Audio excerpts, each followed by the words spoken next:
वज़ीर-ए-आज़म आज शिक्षक पर्व के पहले इजलास से करेंगे खिताब। PM Indian sign language dictionary, Nipun Bharat के लिए निष्ठा टीचर ट्रेनिंग प्रोग्राम और विद्यांजलि पोर्टल समेत तालीमी शोबे में कई पहल का करेंगे आगाज़।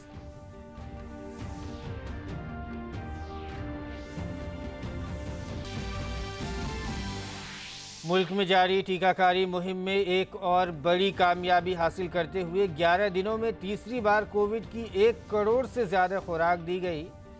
अब तक तकरीबन 70 करोड़ अफराद को दी जा चुकी है खुराक।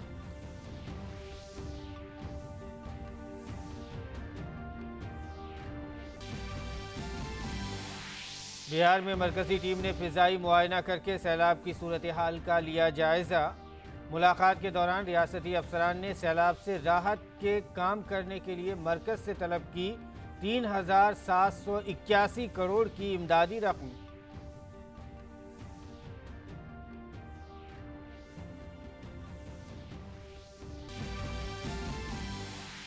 आरएसएस सरबराह मोहन भागवत ने ग्लोबल स्ट्रेटेजिक पॉलिसी फाउंडेशन के गौर व खौज प्रोग्राम के तीसरे इजलास से किया खिताब। अवाम से की हिंदू मुस्लिम इत्तेहाद की अपील, एक साथ मिलकर मुल्क को मजबूत करने पर दिया जोर।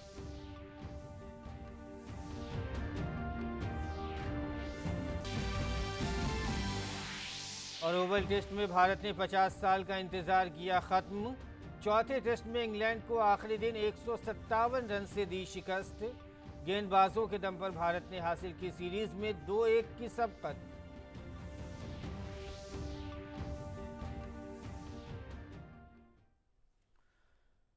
नाजरीन आदाब, सुबह 9 बजे के उर्दू खबरनामे में आपका खैर मकदम है। मैं हूं आपके साथ मसरूर फैजी और आइए अब खबरों पर तफसील के साथ नज़र डालते हैं।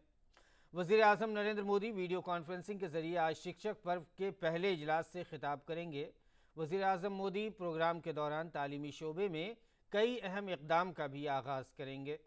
PM Indian sign language dictionary, speaking books, नाबीना अफराद के लिए ऑडियो बुक्स, सीबीएसई के school quality assurance and assessment framework, Nipun Bharat के लिए निष्ठा टीचर ट्रेनिंग प्रोग्राम और विद्यांजलि पोर्टल का आगाज़ करेंगे। शिक्षक पर्व 2021 का मौजू मेयारी और जामे स्कूल, भारत में स्कूलों से इल्म हासिल करना। ये इजलास हर सतह पर न सिर्फ तालीम के तसलसल को यकीनी बनाने के लिए जदीद तरीक़ों की हौसला अफजाई करेगा, बल्कि मुल्क भर के स्कूलों में तालीमी मेयार, जामे उसलूब और तालीमी इस्लाहात को बेहतर बनाने के लिए भी मददगार साबित होगा।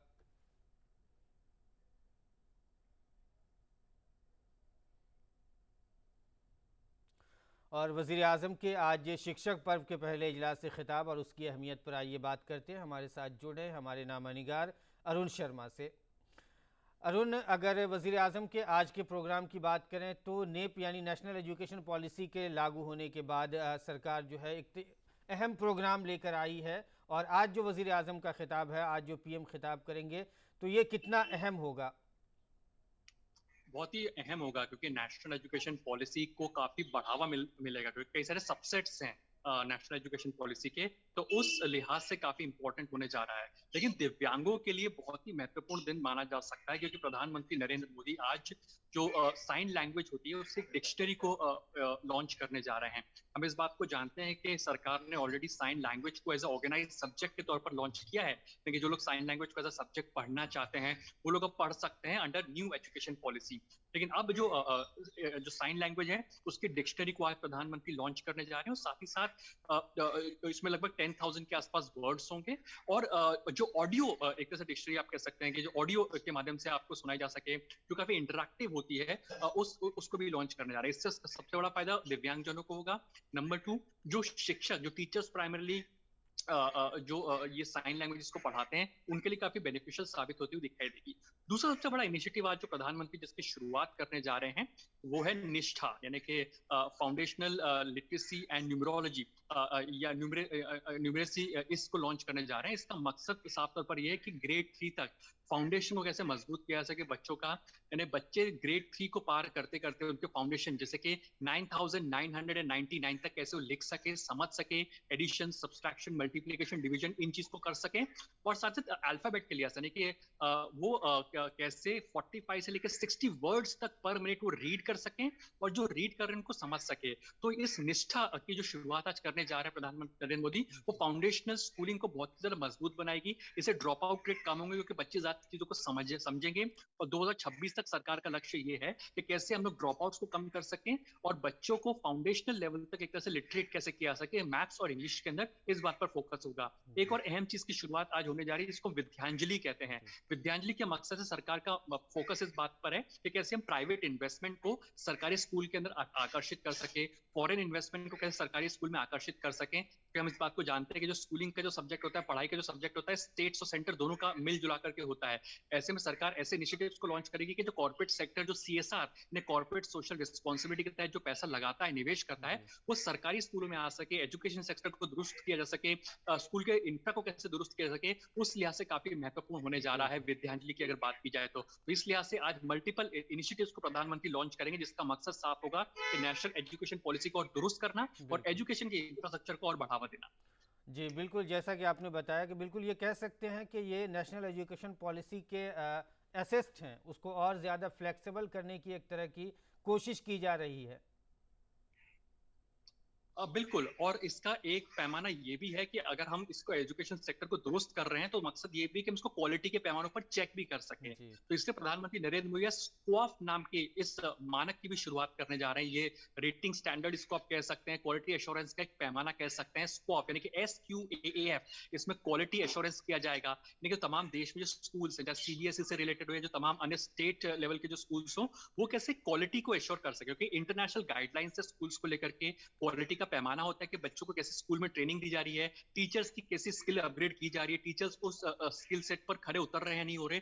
ऐसे मल्टीपल पैरामीटर्स को लेकर के स्कॉप को डिजाइन किया गया, जिसका मकसद है कि हमने नेशनल एजुकेशन जो पॉलिसी बनाई है, कैसे तमाम स्टेट्स अपने अपने स्कूल्स को डिस्ट्रिक्ट लेवल पर, ब्लॉक लेवल पर जाकर के उसको इंप्लीमेंट करें, उसको एक तरह से इंप्लीमेंट करने के बाद में उस स्टैंडर्ड तक लेकर के आए जो जो स्टैंडर्ड सरकार एक तरह से निर्धारित कर रही है, और इस बात पर फोकस करें कि कैसे क्वालिटी के पैमानों को, यानी कि जो जो सरकार ने जो क्वालिटी पैरामीटर बनाया एश्योरेंस का, क्वालिटी का, उसको उस लिहाज से कैसे उस पर खड़े उतर सके। तो इस लिहाज से स्क्वाप की भी शुरुआत करने जा रही है, क्योंकि नेशनल एजुकेशन पॉलिसी की बात करें, ये एक तरह से मदद करती है इस पूरे एजुकेशन सिस्टम को दुरुस्त करने के लिए। ये एक फ्लेक्सिबिलिटी प्रोवाइड करती है स्टूडेंट्स को कि अगर बच्चा फ्लेक्सिबिलिटी के साथ में कोई और सब्जेक्ट्स पढ़ना चाहे, उसको पढ़ सकता है। एजुकेशन सिस्टम में पहले ये होता था कि 1 से लेकर के 12वीं तक के क्लास के छात्रों को एक ही तराजू में तोल दिया जाता था, एक सब्जेक्ट दे दिए जाते थे, इंग्लिश, मैथ, साइंस, और इस तरह के एक सब्जेक्ट दे दिए जाते थे। लेकिन अब आर्टिफिशियल इंटेलिजेंस को इंक्लूड किया गया है, फर्स्ट से थर्ड तक की स्कूलिंग की मेथोडोलॉजी को चेंज किया गया है, फोर्थ से लेकर के 7th 8th और 9th तक की स्कूलिंग की मेथोडोलॉजी को चेंज किया गया है। और मकसद ये है कि हर स्टूडेंट को प्राइमरली कैसे अलग अलग मेथड से पढ़ाया जा सके, जिससे कि उनको समझ में आ सके पढ़ाई। और लैंग्वेजेस पे बहुत फोकस नहीं किया गया कि आप इंग्लिश में फोकस कर रहे हैं या हिंदी में फोकस कर रहे हैं। जो मदर टंग लैंग्वेज होती है, जो जिस रीजनल लैंग्वेजेस जो होती है, उसमें कैसे लोगों को, बच्चों को पढ़ाया जा रहा है, जिससे बच्चे समझ सके चीजों को, एजुकेट हो सके, और जिससे कि एजुकेशन सिस्टम बहुत फ्लेक्सिबल बन सके और स्कूल ड्रॉप आउट को कम कर सके। 2026 तक का टारगेट सरकार का ये है कि फाउंडेशन लेवल एक तो मजबूत हो, और बचपन में जो बच्चे स्कूल ड्रॉप आउट कर जाते हैं, उन ड्रॉप आउट्स को कम किया सके, और लिटरेसी फाउंडेशन लेवल पे 100% तक पहुंचाई जा सके 2026-27 के बाद से। जी बहुत बहुत शुक्रिया अरुण आपका तमाम जानकारी के लिए। तो वज़ीर आज़म शिक्षक पर्व के पहले इजलास से जो खिताब करेंगे, इसमें कहीं ना कहीं एजुकेशन सिस्टम को फ्लेक्सिबल करने की, एजुकेशन सिस्टम को और ज़्यादा रीच करने की कोशिश की जा रही है। हमारे साथ जुड़ने के लिए अरुण आपका बहुत बहुत शुक्रिया। तो नाज़रीन, हम बुलेटिन में आगे बढ़ते हैं और अगली खबर पर नज़र डालते हैं। मुल्क में इन दिनों कोरोना टीकाकारी बहुत ज़ोरों शोर से जारी है। बड़ी तादाद में लोग कोविड-19 वैक्सीन की डोज ले रहे हैं। सेहत की मरकज़ी वजारत ने कहा है कि भारत गुज़िश्ता 11 दिन में तीसरी बार पीर को कोविड-19 के टीकों की 1 करोड़ से ज़्यादा खुराक दी गई है, और इसके साथ ही मुल्क में अब तक दी गई खुराक की कुल तादाद 69.68 करोड़ से ज़्यादा हो गई है। शाम 7 बजे तक मुल्क में अब तक 53 करोड़ 29,27,201 मुस्तफ़ीदीन को कोविड टीकों की पहली खुराक और 16 करोड़ 39,69,127 लोगों को दूसरी खुराक दी गई है।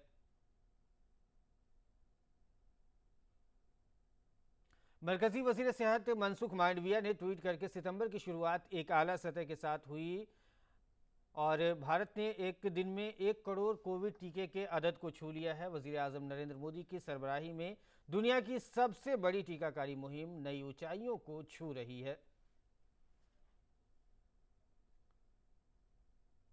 तो मरकजी वजीर सेहत ने ट्वीट किया है कि सितंबर की शुरुआत एक आला सतह के कोविड टीकों के मुहिम से हुई है। और आगे बढ़ते हैं, केरल में कोरोना मामलों में इतवार के मुकाबले कमी दर्ज की गई है। केरल में गुज़िश्ता बरस 24 घंटे के अंदर 19,688 नए मामले दर्ज किए गए हैं। वहीं 24 घंटे में 135 अफराद की वायरस से मौत हो गई है। केरल में कुल 28,561 अफराद इलाज के बाद कल सेहतयाब हुए। रियासत में कोविड-19 का मुस्बत रेट 16.71% दर्ज किया गया है। ख्याल रहे कि रियासत में कोविड के मामलों में एक दिन में 7,000 से ज़्यादा मामलों की कमी देखी गई है। रियासत के लिए ये एक अच्छी खबर है। हालांकि कल के मुकाबले अमवात की तादाद में इजाफा दर्ज किया गया है।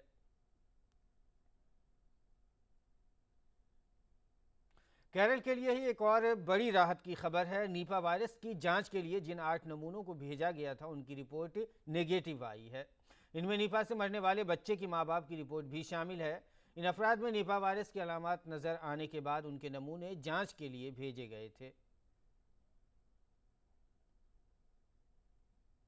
उत्तर प्रदेश में 28 अजला कोविड-19 से पाक हो गए हैं। मुसलसल 2.5 लाख के आसपास हर रोज़ टेस्ट किए जा रहे हैं। पॉजिटिविटी रेट 0.001 रह गया है। शिफायाबी की शरह 98.7% हो गया है। रियासती हुकूमत ने डोर टू डोर कैंपेन चलाकर वैक्सीनेशन के लिए भी काम किया है। मुसलसल फरवरी फ्री वैक्सीनेशन कैंप लगाकर भी लोगों को वैक्सीनेशन किया जा रहा है।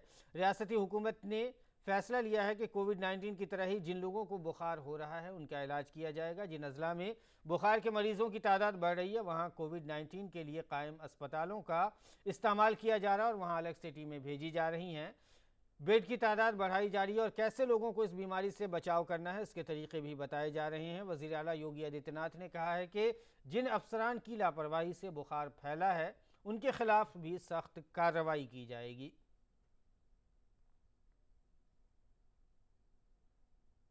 और बात उत्तराखंड की करें तो वहां कोरोना के मामलों को कंट्रोल करने के लिए लॉकडाउन को 14 सितंबर तक बढ़ा दिया गया है।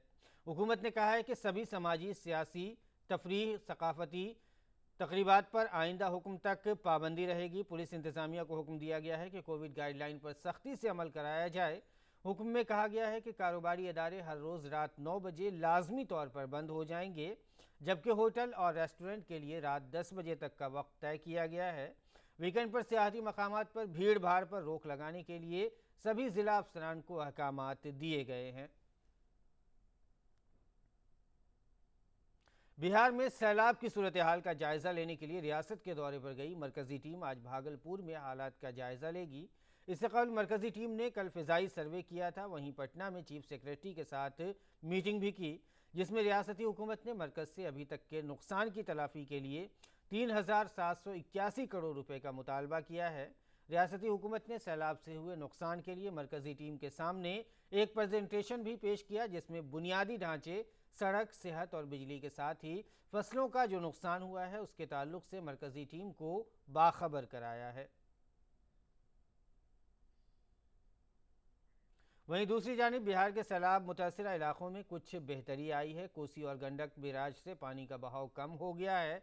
सैलाब मुतासरीन के लिए 5 राहती कैंपों और 217 कम्युनिटी रसोई घर चलाए जा रहे हैं। राहत और बचाव के कामों के लिए एनडीआरएफ और एसडीआरएफ की 29 टीमों को तैनात किया गया है। 2,20,000 से ज़्यादा अफराद को महफूज मकामात पर भेजा गया है। अलबत्ता कई मकामात पर गाड़ियों की आमदोरफ्त मुतासिर है।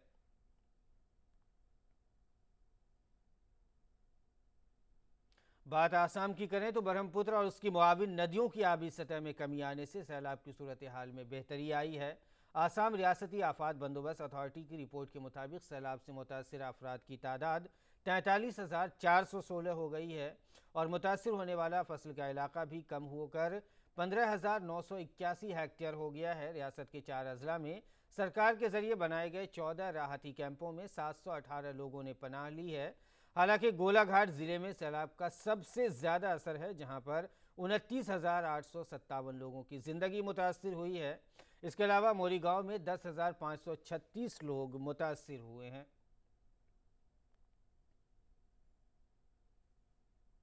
आरएसएस सरबराह मोहन भागवत ने ग्लोबल स्ट्रेटेजिक पॉलिसी फाउंडेशन के जरिए गौर खौस के तीसरे इजलास से खिताब किया। अपने खिताब में संघ सरबराह ने हिंदू मुस्लिम इत्तेहाद की अपील करते हुए एक साथ मिलकर मुल्क को मजबूत करने पर जोर दिया। अंग्रेजों ने मुसलमानों को बताया कि हिंदुओं के साथ रहोगे तुमको कुछ नहीं मिलने वाला, डेमोक्रेसी में मेजॉरिटी का चलता है, वही चुन के आएंगे, वही बनेंगे, तुम बन ही नहीं सकते, अलग मांगो। और इतना बड़ा ये हिंदुओं का तत्वजाल है, उसमें तुम्हारा इस्लाम चला जाएगा। गया क्या? जब से आए भारत में तब से यहां है, गया? भारत स्वतंत्र होने के बाद गया? नहीं गया। सब पदों पर मुसलमान जा सकते हैं, गए हैं, जाते हैं। यह वहम उत्पन्न कर दिया और हिंदुओं को बता दिया कि बड़ा कट्टर है। इनके इसमें बताया है कि मारो, और देखो मार रहे, इधर भड़काया उधर भड़काया, दोनों में झगड़ा लगाया, और उस झगड़े के चलते, उस अविश्वास और भय के कारण हम एक दूसरे को दूर रखने की बातें करते चले आ रहे हैं। उपाय कहां होगा? इस पर मलम पट्टी करने से मूल से अपनी दृष्टि को बदलना होगा। हम भारत के हैं, हम भारत माता के पुत्र हैं, हम समान पूर्वजों के वंशज हैं, हम सबको स्वीकार करने वाली उदार भारतीय संस्कृति के वंशज हैं, विरासतदार है। अपने जीवन से उसको बढ़ाना, भारत को बड़ा करते हुए सारी दुनिया को सुख शांति देना, ये हमारा जीवन कार्य है। कल नई दिल्ली में 37वें doctor S Radha Krishnan memorial कौमी टीचर इनामात तकरीब मुनक़िद की गई। समाजी इंसाफ और तफवीज़ इख्तियारात के वज़ीर ममलिकत रामदास अठावले ने इस तकरीब में मुल्क भर के 35 असातिज़ा को इनामात से नवाजा। पेश है ये खास रिपोर्ट। मरकजी समाजी इंसाफ और तफवीज़ इख्तियारात के वज़ीर ममलकत रामदास अठावले ने साबिक़ सदर जमहूरिया भारत रत्न आजहानी डॉक्टर सर्वपल्ली राधाकृष्णन के 134वें योम पैदाइश के मौके पर नई दिल्ली में 37वें डॉक्टर एस राधाकृष्णन मेमोरियल कौमी टीचर इनामात तकसीम किए। इस मौके पर उन्होंने कहा कि कौम की तामीर नौ में असातिज़ा का अहम रोल रहा है। कोरोना की वबा के दौर में असातिज़ा ने अपना अहम रोल अदा किया है। कोरोना कार्यकाल में जिन जिन डॉक्टरों ने अपनी ज़िंदगी का विचार ना करते हुए लाखों लोगों की ज़िंदगी बचाई है, उनका भी सम्मान यहाँ किया गया। जो लेडीज़ स्कूल चला रही है, जो जेंट्स भी स्कूल चला रहे हैं, ऐसे स्कूल के इंस्टीट्यूट के प्रमुखों का, प्रिंसिपल का भी सम्मान यहाँ हुआ है। और बहुत बड़ी खुशी की बात है कि जो 36 अवार्ड दिए गए, 35 अवार्ड, उसमें महिलाओं की संख्या काफ़ी थी। All India independent journalist and writers association के जरिए मुनक़िद इस कॉन्फ्रेंस में 35 असातिज़ा को इनामात दिए गए, जिसमें खास तौर से लेडी हार्डिंग मेडिकल कॉलेज के डिपार्टमेंट ऑफ रेडियो डायग्नोसिस के हेड और director professor doctor R.S. Solanki, Delhi university के हंसराज कॉलेज की principal doctor Rama, government co-ed higher secondary school के टी.आर. Meena, DAV public school Mausam Vihar की मीना शर्मा समेत मुल्क के अलग अलग हिस्से से स्कूल, कॉलेज और मेडिकल तालीम से मुंसलिक असातिज़ा को इनामात दिए गए। इसके साथ ही आकाशवाणी के assistant station director Jainendra Singh और ऋषु त्यागी समेत कई मीडिया कारकुनों को भी इस प्रोग्राम में इनामात से नवाजा गया। बहुत ही गौरवान्वित महसूस कर रहा हूँ जिस तरह से हम लोगों ने, स्वास्थ्य कर्मियों ने, सभी जो कोरोना काल में हम अभी भी मेहनत कर रहे हैं, और जो हमने पिछले साल जो काफ़ी जो परेशानी भी हमारे लोगों में, कैजुअलिटी भी हुई और काफ़ी लोग बीमार भी रहे, कुछ परेशान भी रहे, तो मुझे लगता है कि उन सभी के लिए एक सम्मान का है, पूरे डॉक्टर्स कम्युनिटी के लिए, या फिर आप कहो तो पूरे स्वास्थ्य कर्मचारियों के लिए, सबके लिए एक सम्मान की बात है। और विशेष तौर से मैं ये कहूँगा कि मैं ग्रामीण अंचल से आता हूँ, तो ये सिर्फ मेरा ही सम्मान नहीं बल्कि ग्रामीण अंचल वाले आने के, जो कि इतनी मेहनत करके और इतने यहाँ तक आकर के ऊपर पहुँचते हैं, उन सबका सम्मान। आज बहुत ही अच्छा लगा और गौरवान्वित महसूस कर रहा हूँ अपने आप में कि डॉक्टर राधा कृष्णन पल्लव जी की जो भारत रत्न प्राप्त हुआ उनको, और उनकी जयंती पर आज हमें यहाँ पर सम्मानित करने का गौरव हासिल हुआ। तो इसके लिए मैं बहुत बहुत जितने भी हमारे शिक्षक साथी और विभिन्न क्षेत्रों में जो कार्य कर रहे हैं उनको सम्मानित किया गया, उनके लिए बहुत बहुत बधाई देता हूँ और मैं अपने लिए भी गौरवान्वित महसूस करता हूँ। इस कॉन्फ्रेंस में माहिर तालीम डॉक्टर जय किशन सबरवाल की काहे कोरोना, हीरो का अभिनंदन और सृजन के क्षण 3 किताबों की रुनुमाई की गई। इस मौके पर मौजूद कुछ शायरों ने अपनी पेशकश से एक अलग ही माहौल बनाया। आयात मत करना, घर पे ही अपने तुम छुपे रहना, अकेले सड़कों पे आके उत्पात मत करना, प्रेमिका से मिलने की बात सोचना तो दूर, सगी बीवी से भी मुलाकात मत करना, और बचने का सबसे आसान है तरीका यही। ग्रीश निशाना की रिपोर्ट, डीडी न्यूज उर्दू खबरें। और बात खेलों की करें तो मैन इन ब्लू ने इंग्लैंड को तारीखी ओवल टेस्ट मैच में 157 रन से शिकस्त दे दी है। ओवल के मैदान पर टीम इंडिया ने 50 साल बाद जीत दर्ज की है। ओवल में खेले गए इस मुकाबले में टीम इंडिया ने इंग्लैंड को 368 रन का हदफ दिया था, लेकिन जीत का ये निशाना हासिल कर रही इंग्लिश टीम ने 200 रन पर ही अपने घुटने टेक दिए और ऑल आउट हो गई। इस जीत के साथ ही टीम इंडिया ने 5 मैचों की सीरीज में 2-1 की सबकत हासिल कर ली है। इससे पहले इस मैदान पर पहली और आखिरी बार भारत ने 1971 में टेस्ट मैच जीता था। टीम की इस तारीखी जीत में उमेश यादव ने 3, जसप्रीत बुमराह, शार्दुल ठाकुर और रविंद्र जडेजा ने 2-2 विकेट लिए। वज़ीर आज़म नरेंद्र मोदी ने टीम इंडिया की जीत पर ट्वीट किया है, जिसमें उन्होंने अलग अंदाज में मुबारकबाद दी है। वज़ीर आज़म ने ट्वीट करते हुए लिखा है कि आज का दिन टीकाकारी मुहिम के महाज पर और क्रिकेट पिच पर भी बेहद शानदार रहा है।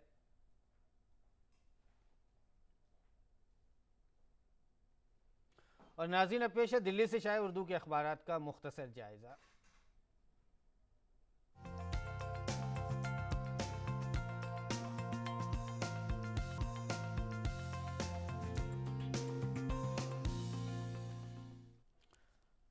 अखबारात के जायजे में नाजरीन सबसे पहले नज़र डालते हैं रोज़नामा राष्ट्रीय सहारा की अहम सुर्खियों पर। जो पहली सुर्खी लगाई गई है वो अफगानिस्तान से मुतालिक है। वेट एंड वॉच की पॉलिसी पर हिंदुस्तान कायम है। वज़ीर आज़म नरेंद्र मोदी की सदारत में आला सतही मीटिंग में सूरत हाल पर गौर व खौज किया गया है। इसी अखबार की एक और अहम खबर की बात करें जो सफ़े अव्वल पर सुर्खी बनाई गई वो तालिबान से मुतालिक है। तालिबान का पंजशीर पर मुकम्मल कब्जे का दावा, जंग खत्म हो गई, हुकूमत की तश्कील का ऐलान जल्द किया जाएगा। मुल्ला हसन अखवांदा होंगे अफगानिस्तान के सरबराह ममलिकत। आगे बढ़ते हैं, रोज़नामा इनकलाब की अहम खबरों की बात करें तो आलमी सफ़े पर जो सुर्खी लगाई गई है वो अक़वाम मुत्तहिदा का अफ़गानिस्तान की इमदाद जारी रखने का वादा किया गया है। कतर में कायम तालिबान के सियासी दफ्तर के तर्जुमान सुहेल शाहीन का ये कहना है कि तालिबान अहदेदारान ने काबुल में अक़वाम मुत्तहिदा के अंडर सेक्रेटरी बराए उमूर इंसानी फलाह से मुलाकात की, जिसमें उन्होंने अफ़गान अवाम की इमदाद को जारी रखने का फ़ैसला किया है। रोज़नामा इनकलाब की ही एक और अहम खबर जो खेल से मुतालिक है। 50 बरस के बाद ओवल पर टीम इंडिया का परचम बुलंद, गेंदबाजों की शानदार कारकर्दगी। हिंदुस्तान ने चौथे टेस्ट में इंग्लैंड को 157 रनों से शिकस्त देकर 5 मैचों की सीरीज़ में 2-1 की नाकाबिले तस्खीर बरतरी हासिल कर ली है। आगे बढ़ते हैं, रोज़नामा हिंदुस्तान एक्सप्रेस की अगर अहम खबरों की बात करें तो जो अहम खबर सफ़े अव्वल पर शाये की गई है वो वज़ीर आज़म मोदी का हिमाचल प्रदेश को नामियाती काश्तकारी का मशवरा है। इसी को अखबार ने अपनी सुर्खी बनाई है। अखबार ने लिखा है कि वज़ीर आज़म नरेंद्र मोदी ने कहा है कि इससे न सिर्फ लोगों की सेहत में बेहतरी होगी बल्कि किसानों को उनकी पैदावार से मुकम्मल फ़वाइद भी हासिल होंगे। एक और ख़बर जो इसी अखबार की हम आपको दिखाते हैं, इस अखबार ने अपने आखिरी सफ़े पर शाये किया है कि हुकूमत किसानों के मफाद के लिए ज़रई शोबे को जदीद बना रही है। मरकज़ी वज़ीर किसान का कहना है, उन्होंने कहा है साथ ही कि हुकूमत हिंदुस्तानी ज़राअत को आलमी मेयारात के ऐन मुताबिक बनाने के साथ ही उसे जदीद बना रही है, जिससे किसानों के लिए ये बहुत ही फ़ायदेमंद साबित होगा। तो नाज़रीन, ये था दिल्ली से शाये उर्दू के अखबारात का मुख्तसर सा जायज़ा और बुलेटिन में वक्त हो गया है फ़िलहाल आपसे रुखसत होने का, तो इजाज़त दीजिए। आदाब।